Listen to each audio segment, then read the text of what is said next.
கேரளாவில் கோயில் விழாவில் கலந்து கொண்ட யானை திடீரென மதம் பிடித்து கூட்டத்துக்குள் புகுந்து பக்தர்களை தூக்கி வீசிய சம்பவம் குலைநடுங்க வைத்துள்ளது. அமைதியாக அணிவகுத்து வந்து நின்ற யானை ஆக்ரோஷம் அடைந்ததன் பின்னணி என்ன?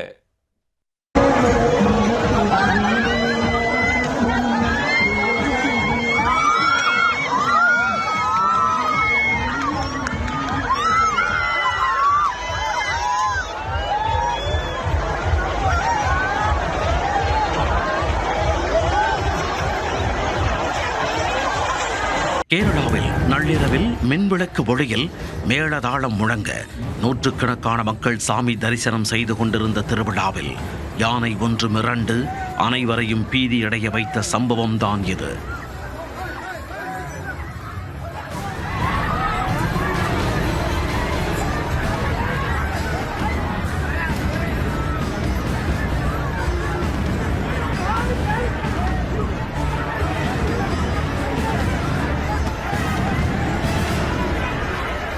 கனப்பொழுதில் நிகழ்ந்த சம்பவத்தில் 17 பேர் காயமடைந்துள்ளனர். மதம் பிடித்த யானையை பாகன்கள் அங்குசத்தால் கட்டுப்படுத்தியதால் வெறும் அசம்பாவிதம் தவிர்க்கப்பட்டது. நடந்தது என்ன?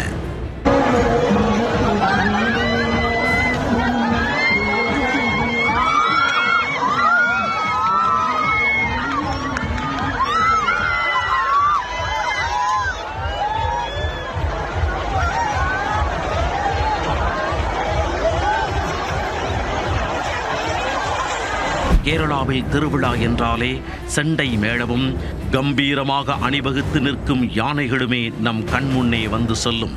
கோவில் விழாக்களில் அலங்கார தோரணைகள் இருக்கிறதோ இல்லையோ, யானைகளின் ஒய்யார அணிவகுப்பு நடைபெறுவது வழக்கம். இந்த நிலையில் மலப்புரம் மாவட்டம் திருவூரில் உள்ள கோவில் விழா நடைபெற்றது. அலங்கார மின்விளக்கொளியில் பாடல்கள் ஒலிக்க மேளதாளங்கள் முழங்க திருவிழா களை கட்டியது. நள்ளிரவு நேரத்தில் 5 யானைகள் தங்க முலாம் பூசப்பட்ட நெற்றி பட்டத்துடன் கம்பீரமாக அணிவகுத்து நின்றிருந்தன. அவற்றுக்கு எதிர் திசையில் நின்றிருந்த பக்தர்கள் தங்களது செல்போனில் யானைகளின் கம்பீரத்தை படம் பிடித்துக் கொண்டிருந்தனர். அதுவரை அமைதியாக நின்றிருந்த ஸ்ரீகுட்டன் என்ற யானை திடீரென மதம் பிடித்து கூட்டத்திற்குள் ஆவேசமாக புகுந்தது. யானை மிரண்டதைக் கண்ட அச்சத்தில் இருவர் கீழே தடுமாறி விழுந்தனர். அவர்களில் ஒருவரின் காலை பிடித்து அலேக்காக தூக்கிய யானை தும்பிக்கையால் சுழற்றி தூக்கி வீசியது. இதையடுத்து பாகன் தனது கையில் வைத்திருந்த அங்குசத்தால் மதம் பிடித்த யானையை ஆசுவாசப்படுத்தினார். மற்ற பாகன்களும் சுற்றி நின்று தட்டி கொடுத்து யானையை சாந்தப்படுத்தினர். மதம் பிடித்த யானை தாக்கியதை விட வீதியில் ஏற்பட்ட கூட்ட நெரிசலில் சிக்கியே 17 பேர் காயமடைந்துள்ளனர். இதில் யானை தூக்கி வீசிய நபர் ஆபத்தான நிலையில் மருத்துவமனையில் சிகிச்சை பெற்று வருகிறார். யானை பாகன்கள் சாமர்த்தியமாக செயல்பட்டதால் பெரும் அசம்பாவிதம் தவிர்க்கப்பட்டது. தொடர்ந்து அங்கேயே நின்றிருந்த யானை 2 மணி நேரத்திற்கு பின் பாகனின் கட்டளையை ஏற்று நடையை கட்டியது.